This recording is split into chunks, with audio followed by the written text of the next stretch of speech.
Devaya. Om Namo Bhagavate Vasudevaya. Om Namo Bhagavate Vasudevaya. Narayanam Namaskritya Naram Cheva Narottamam Devim Saraswatim Vyasam Tato Jayam Udirayet. Nashta Prayeshu Abhadreshu Nityam Bhagavata Sevaya Bhagavate Uttama Shloke Bhaktir Bhavati Neshtiki. Om Agyana Timirandasya Agyananjana Shalakaya Chaksharan Militam Yena Tasmai Shri Guruve Namaha. Sri Caitanya Manobhistam Stapitam Yena Bhutale Swayam Rupa Kadamayam Dadati Swapadantikam. Vandeham Shri Guru Shri Yuta Padakamalam Shri Guru Vaishnavamscha Shri Rupam Sagarajatam Sahagana Raghunathan Vitam Tam Sajivam Sadvaitam Savadutam Parijana Sahitam Krishna Chaitanya Deva Shri Radha Krishna Padan Sahagana Lalita Shri Vishaka Vitamscha. He Krishna Karuna Sindhu Dina Bandhu Jagatpate Gopesha Gopika Kanta Radha Kanta Namastate Tapta Kanchana Gaurangi Radhe Vrindavaneshwari Vishabhanu Sute Devi Pranamami Hari Priye. Nama Om Vishnu Padaya Krishna Prishtaya Bhutale Srimate Bhaktivedanta Swami Iti Namine Namaste Saraswati Deve Gauravani Pracharine Nirviseshasha Shunyavadi Paschatya Deshatarine Vanchakalpa Tarubhyasya Kripa Sindhu Bhaevacha Patitanam Pavanebhyo Vaishnavebhyo Namo Namaha. Jai Sri Krishna Chaitanya Prabhu Nityananda Shri Advaita Gadadhara Shri Vasadi Gaura Bhakta Vrinda. Hare Krishna Krishna Krishna Hare Hare Hare Rama Rama Rama Hare Hare.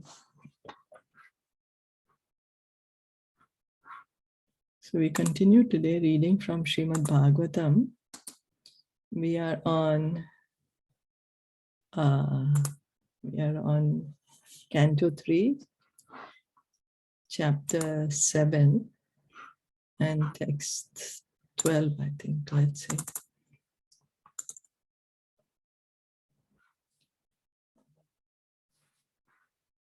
Are you all able to see the screen?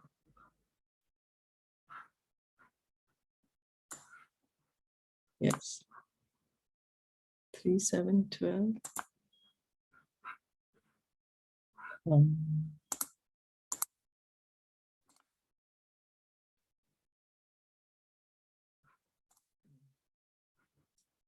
So no, I don't think we're on 3, 7, 12. I think I've lost the page. Yeah, let me just check up. Where are we supposed to be? 3.7.31 we did. Yesterday we did till 33. So we'll start with 34. Yeah. Okay. 34. Thank you.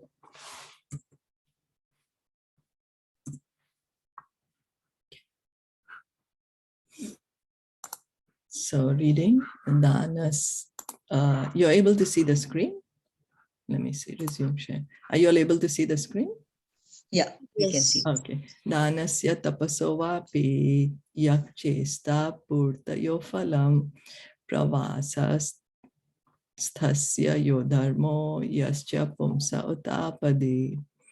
Please also describe the fruitive results of charity and penance and of digging reservoirs of water. Please describe the situation of persons who are away from home and also the duty of a man in an awkward position. The digging of reservoirs of water for public use is a great work of charity, and retiring from family life after 50 years of age is a great act of penance performed by the sober human being. So Vidur is still putting so many questions to Maitreya. Even of pious activities, what's the result? Yena va bhagvamstusye dharma yonir janardanaha samprasiddhati va yesham etad akyahi me anagaha. O sinless one, because the personality of Godhead, the controller of all living entities, is the father of all religion, and all those who are candidates for religious activities, kindly describe how he can be completely satisfied. All religious activities are meant ultimately to satisfy the Supreme Personality of Godhead.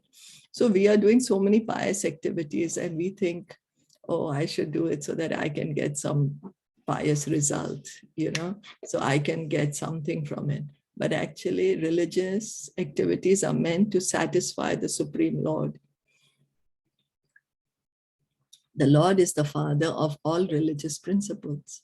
As stated in Bhagavad Gita 7.16, 4 kinds of pious men: the needy, the distressed, the enlightened, and the inquisitive, approach the Lord in devotional service, and their devotion is mixed with material affection. So Krishna says in the Bhagavad Gita, those who are in a distress, they come to me, or those who are in need of money, or those who are inquisitive to understand, or inquisitive, let me try to understand what's the truth, and those who are in knowledge, who know, they all come to Krishna. They come, and some of them, they, after their desires are fulfilled, they leave Krishna. But the others who are sincere, then they continue in their devotion.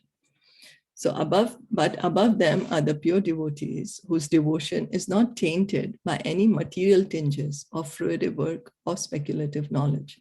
So what is a pure devotee? Pure devotee is, he just wants to satisfy Krishna. Let me do bhakti. Why?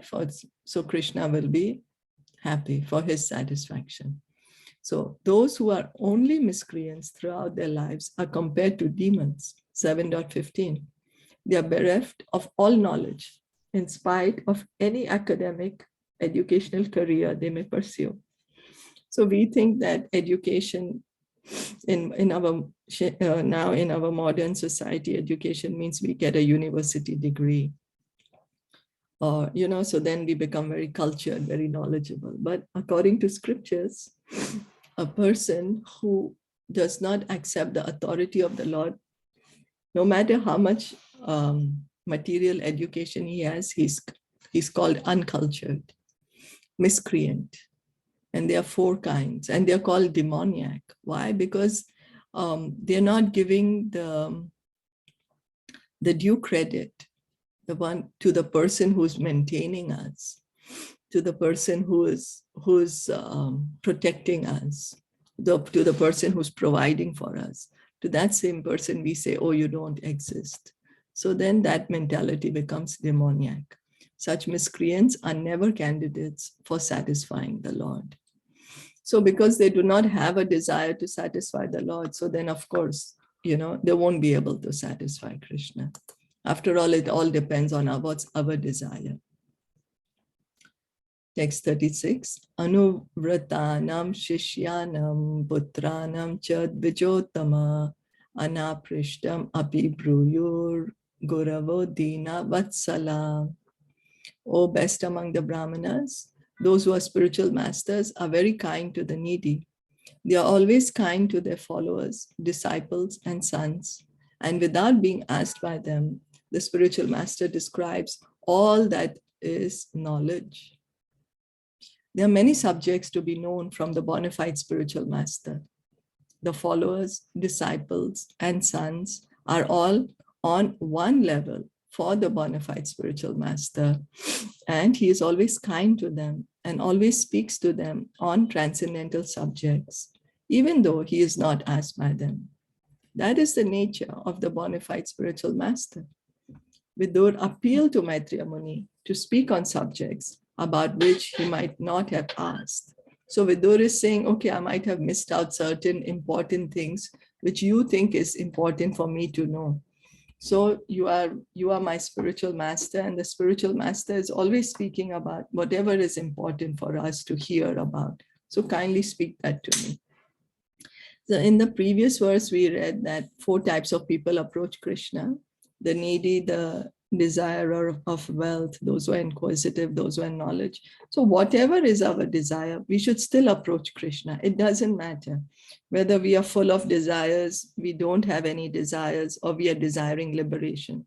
No matter what is our desire, we should still approach Krishna, and in that way, our desires will be fulfilled and we will be purified. More than the desire being fulfilled, we'll be purified. We will understand the truth, be situated in the truth. Is that okay till now, what we are reading? Yeah. Okay. Tatvanam bhagvam stesham katida pratisham kramaha tatremam kak uparsiran ka usvid anusherate.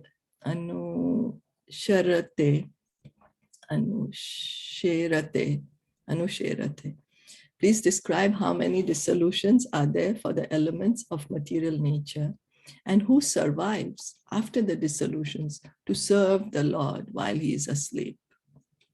In the Brahma Samhita 5.47 to 48, it is said that all the material manifestations with innumerable universes appear and disappear with the breathing of Mahavishnu lying in yoga nidra, or mystic sleep. So Lord Brahma in his Brahma Samhita, he's describing how this creation is happening. He's saying that Mahavishnu is lying down on the causal ocean in yoga nidra, not like how we sleep. When we sleep, we are totally ignorant. We don't know what's happening. We forget ourselves. We forget everything. But when Lord Vishnu is lying down, it's not that he's forgetting, he's transcendental. And then just by his breathing, when he breathes out, all these innumerable universes come out of the pores of his body. And this whole material creation is manifested. When he breathes in, everything goes inside his body again. And they remain as separate elements, not that they disappear once they are inside Lord Vishnu's body. They disappear from the sight, but they still are exist within his body. Ya karana nava jale bhajati sma yoga nidram ananta jagat anda sharoma kupaha adhara shaktim avalambya param swamurtim govindam adi purusham tam aham bhajami yasyaika nishvasita kalam atha valambya jivanti loma vilaja jagat andanatha Vishnur Mahan Sa Iha Yasya Kalabhishesho Govindam Adi Purusham Tam Aham Bhajami. Govinda, the ultimate and supreme personality of Godhead, Lord Krishna, lies sleeping unlimitedly on the causal ocean in order to create unlimited number of universes during that sleep. He lies on the water by his own internal potency, and I worship that original supreme Godhead. So what Lord Brahma is saying, that Govinda is the ultimate supreme personality of Godhead. Govinda is Lord Krishna. Mahavishnu is an expansion of Krishna. So here, when we need to hear from authority, if we want to get perfect knowledge of any subject matter, be it even material, we need to hear from authority to become expert in that particular subject. Similarly, Lord Brahma, he's a pure devotee of God. If we want to understand the absolute truth, he is an authority. So we follow him. He's saying that Govinda is the supreme personality of Godhead, and he's lying down on the water. And that Lord Brahma worships that original supreme Godhead. Original. Govindam Adi Purusham. He's the original person, Adi Purusham. Tam aham bhajami. You are my seed-giving father. Brahma is saying that I come from you. So due to his breathing, innumerable universes come into existence. And when he withdraws his breath, there occurs the dissolution of all the lords of the universes. That plenary portion of the Supreme Lord is called Mahavishnu, and he is a part of Lord Krishna. I worship Govinda, the original Lord. So here very clearly, Brahmaji is saying that Mahavishnu is a plenary portion of Krishna. And that when he's breathing, all the universes are coming in existence. And when he's breathing in, everything goes inside his body.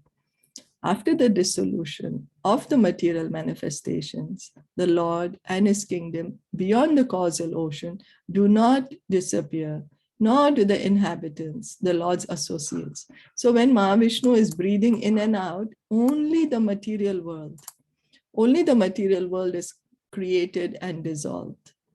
The spiritual world is eternal. It always exists. It's not affected by this breathing of Mahavishnu. The inhabitants over there are eternally staying there in the spiritual world. The associates of the Lord are far more numerous than the living entities who have forgotten the Lord due to material association. The impersonalist explanation of the word aham in the 4 verses of the original Bhagavatam, aham eva, sam eva agre, etc., is refuted here. The Lord and his eternal associates remain after the dissolution. So the spiritual world is much greater than this material world. Already this tiny material world, we are so baffled. We can't even understand how this perfectly it's happening. How many stars are actually there? How many planets are in this universe? How many universes are there? It's such a baffling thing for us, this material world. But this is just a tiny portion of the Lord's creation. The major portion is in the spiritual world. And the impersonalists, they pick up the Chatushloki and say, aham eva, sam eva agre. They say aham means you and me, everyone is the same. But it's refuted here. It's refuted that the Lord and his eternal associates always exist, means they are different individuals. They are not one and the same. It's not one and the same. Also, another point to be noted is that the original 4 verses of Bhagavatam were spoken to Brahmaji. So who is the speaker? Who's the one who spoke? If the Vedas are spoken by the Lord, because the impersonalists, they believe in the Vedas. They believe in the Shruti, that what is heard. Vedas are heard. No? That's the origin. So who's the speaker? Then that speaker is Lord Krishna. So Vidur's inquiry about such persons is a clear indication of the existence of all the paraphernalia of the Lord. This is also confirmed in the Kashi Khanda, as quoted by both Jiva Goswami and Srila Vishwanath Chakravarti, who follow in the footsteps of Srila Sridhar Swami. So Jiva Goswami, he is a great commentator on Bhagavatam, and also is Srila Vishwanath Chakravarti Thakur. They are pure devotees. They have written commentaries on Bhagavatam, and also Sridhar Swami. He has given commentary on Srimad Bhagavatam. So Chyavantehi yad bhakta mahatyam pralaya pade ato achyuto akhile loke sa eka sarvago avyayaha. The devotees of the Lord never annihilate their individual existences, not even after the dissolution of the entire cosmic manifestation. The Lord and the devotees who associate with him are always eternal in both the material and spiritual worlds. So a devotee never wants to stop existing. He never wants to get inside the divine light.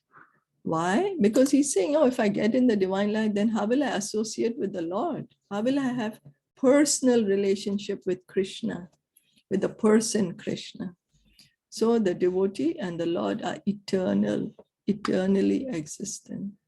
We, each and every jiva, each and every living entity, we are eternally existing, and each of us has a personal relationship with God, a loving relationship, an eternal relationship. Is it okay till now what we read? Yeah. Any questions or comments or any? No, all clear. Okay. Purushasya cha samsthanam swarupam va parasya cha jnanam cha negamam yattad guru shishya prayojanam. What are the truths regarding the living entities and the Supreme Personality of Godhead? What are their identities? What are the specific values in the knowledge of the Vedas? And what are the necessities for the spiritual master and his disciples? So we can see Vidur's consciousness is so clear and so sharp, and that's why his questions are so relevant.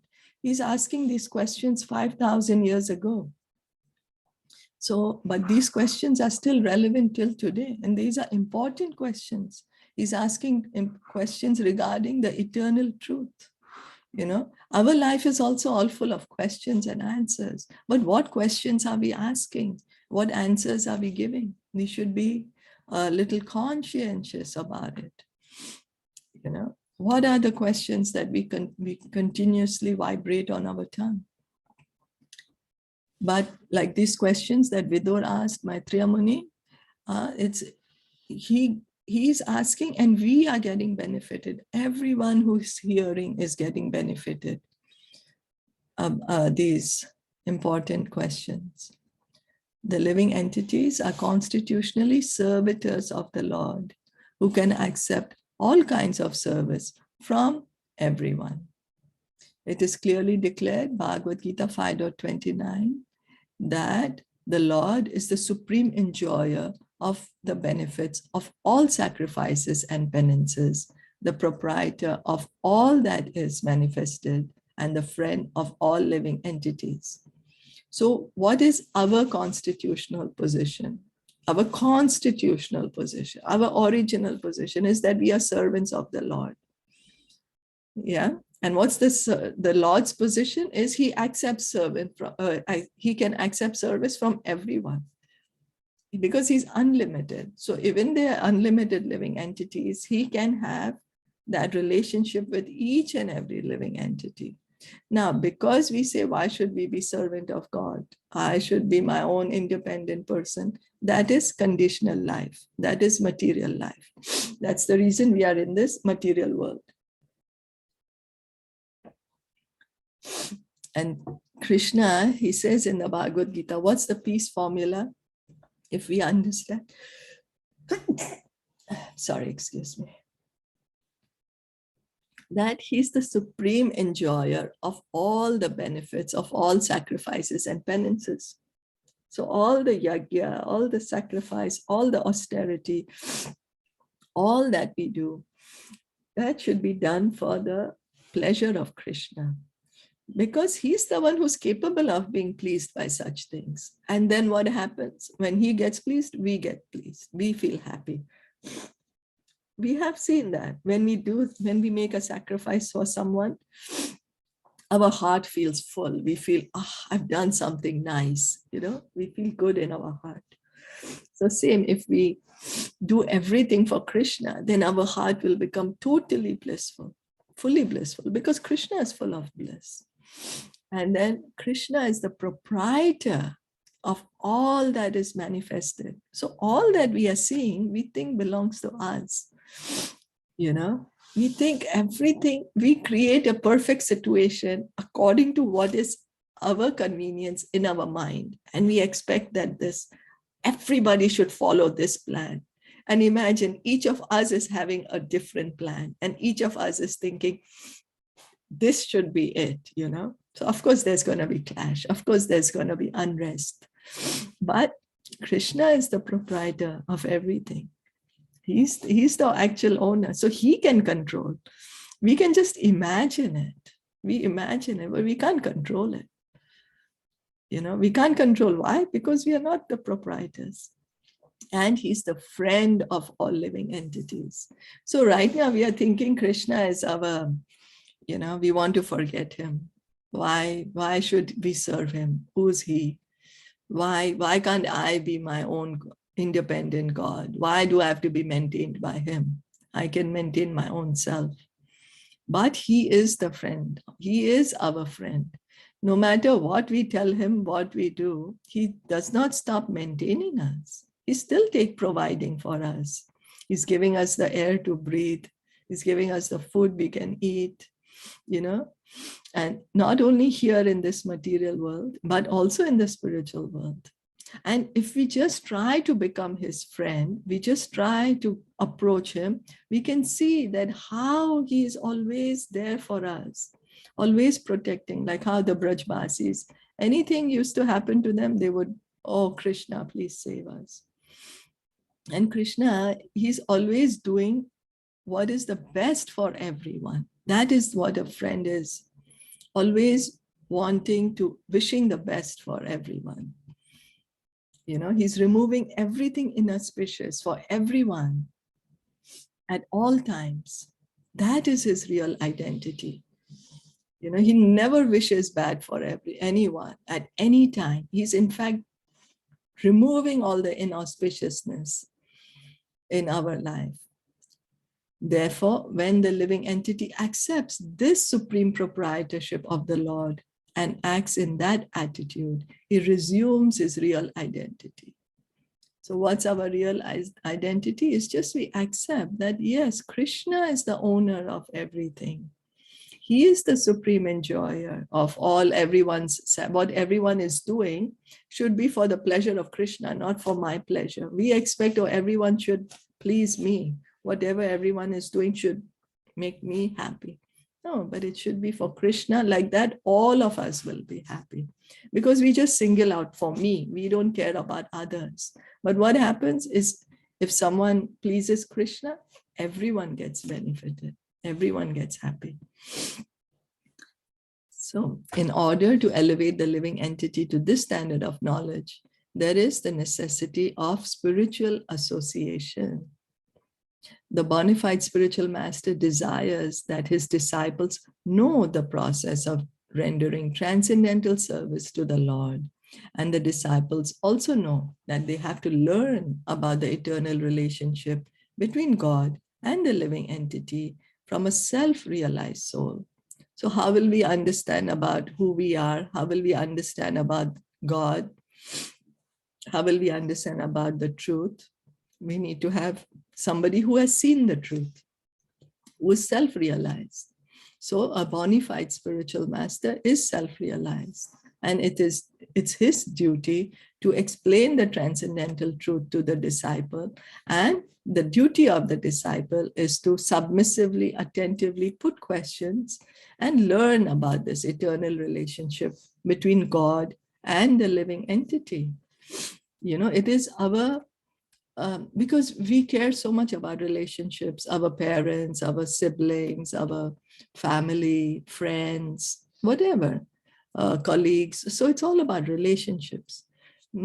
So we care so much about relationships. But what about the most important relationship that each of us have with God? We should try to understand that relationship, try to be situated in that relationship. That relationship is a relationship of love, eternal love. It's a permanent relationship. To disseminate transcendental knowledge, one must retire from mundane activities on the strength of enlightenment in knowledge in terms of Vedic wisdom. That is the sum and substance of all the questions in this verse. So, we should give up this mental speculation, and try to understand what's the truth. Try to engage in bhakti. That is what Vidur is asking. So any questions or comments?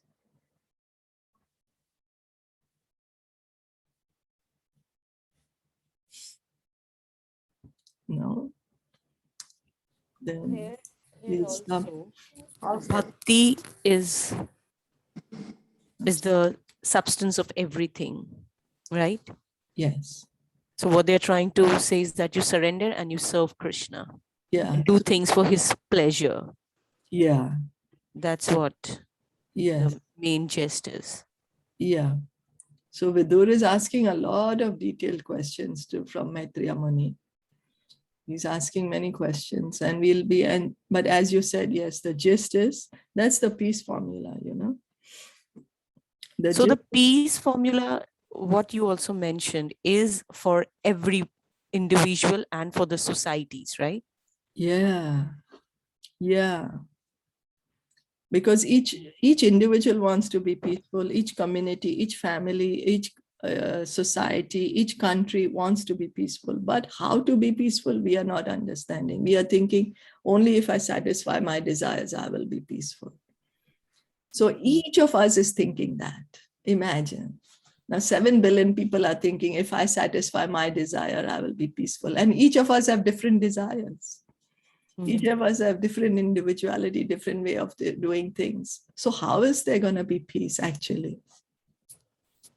When each of us is thinking everybody should serve me, the situation, perfect situation is the one that I want it to be. And each of us is creating a different situation in our mind.